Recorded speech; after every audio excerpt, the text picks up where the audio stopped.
Πού είστε παιδιά? Τι κάνετε, μου λείψατε? Έχω 3 χρόνια να σας δω ρε κουφάλες. Εδώ πάνω είναι διαφορετικά τα πράγματα. Βλέπω εκεί κάτω σκοτώνεστε μεταξύ σας και θάβετε ο ένας τον άλλο. Γιατί τόση κακία ρε μάγκες?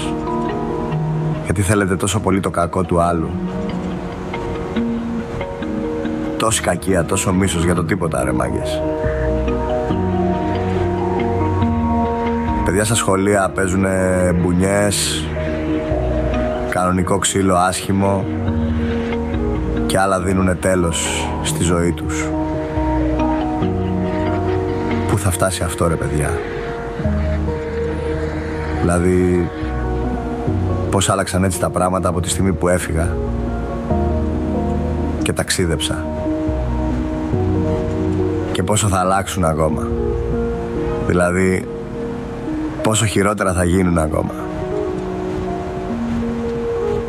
Αυτό που βλέπω εγώ είναι ότι οι εποχές αλλάζουν παιδιά.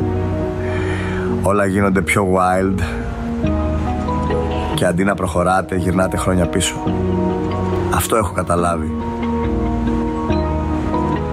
Εγώ σας μιλούσα πολλές φορές σε stories για τη ζωή, για παιδιά που φύγαν από ένα σωρό πράγματα πριν φύγω εγώ. Τροχαία, ναρκωτικά, ξεκαθαρίσματα και άλλα πόσα. Όσον αφορά εμένα,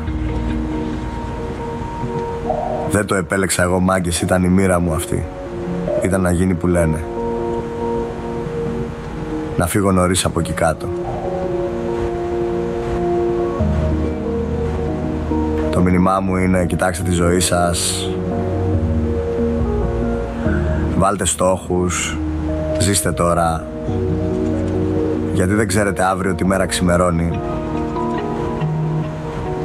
Ζήστε τη μια και μοναδική ζωή σας στο maximum. Κάντε ό,τι γεμίζει την ψυχή σας.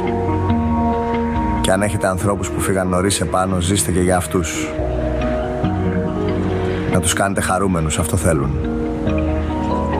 Να είστε χαρούμενοι.